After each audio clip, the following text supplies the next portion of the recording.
Leadership resolution number 1, become an active listener.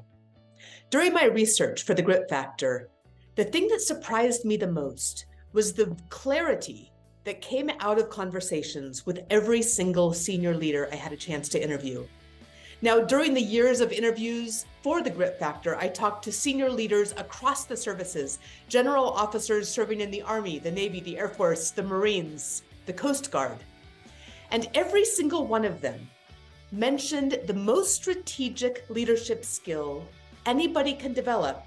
The most important strategic leadership skill that you can develop is the art and the science of active listening. The bad thing is, most of us aren't very good at it, especially those of us, and I'll speak for myself, who have always been rewarded for getting things done, for being very execution-oriented. It's hard to slow down and to listen, but it's clear that it's critical to be able to do this. Now, the good thing is, all of us can both learn to do this and can continually improve in our active listening skills. Active listening, it turns out, is both an art and a science. When we look at the Chinese character Ting, we can see just how multifaceted it is. Listening doesn't just have to do with our ears, but has to do with our entire body, our mind, our heart, our spirit, our eyes, our ears. It's really inclining our entire selves towards another person to take in a message.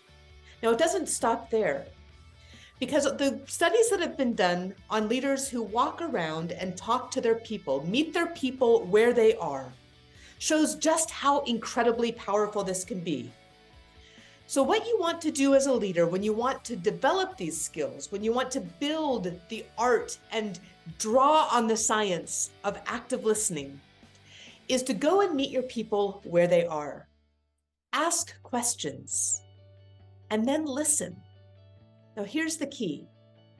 You have to learn to listen, suspending judgment on what you hear, and suspending the inclination to jump to a solution. Isn't that what so many of us so often do? So listen without any agenda in mind. Just take in the information. Now, part of the art of active listening is knowing then when to interject potentially with a follow-up question. Maybe you can say something like, I think I heard you say this, is that right? Could you tell me a little bit more? So continue to draw out the information that the speaker is offering. Now here's the real critical piece of active listening. After you've asked the question, after you've listened without judgment or jumping to conclusions or jumping to solutions, then you have to learn to pause. The pause is the hardest thing for most of us to learn. It's something that we practice in workshops through the Grit Institute. It's something where you want to leave an almost uncomfortable silence. Let yourself really digest the information that you've heard.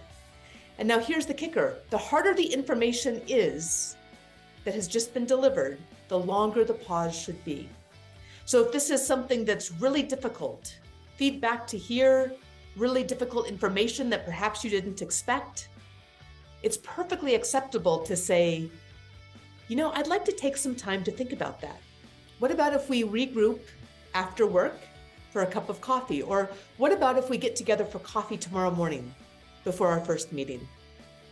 Maybe you don't want to extend the workday, so perhaps it's meeting over lunch. And just having the opportunity then to have thought about things carefully and then come to where you might offer more clarifying questions. Perhaps then you might rephrase, or you might want to offer back to them what it is that they offered to you. It's this active listening that is so critical to good leadership. Now, we know that leadership is always about the other person, right? It's never about the leader yourself. And that's where this is such a critical art and science to develop.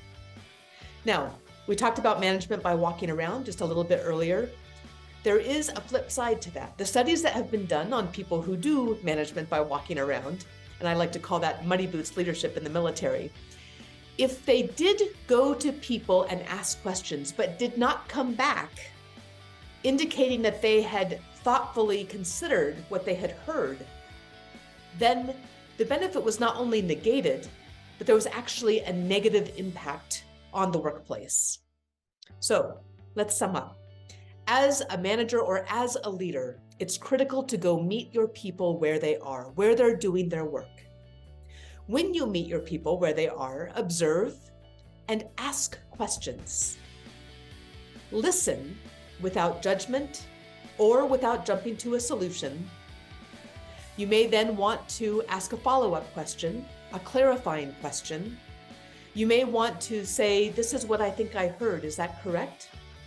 And offer the opportunity for the speaker to continue the explanation. And then that third and most important piece is the pause.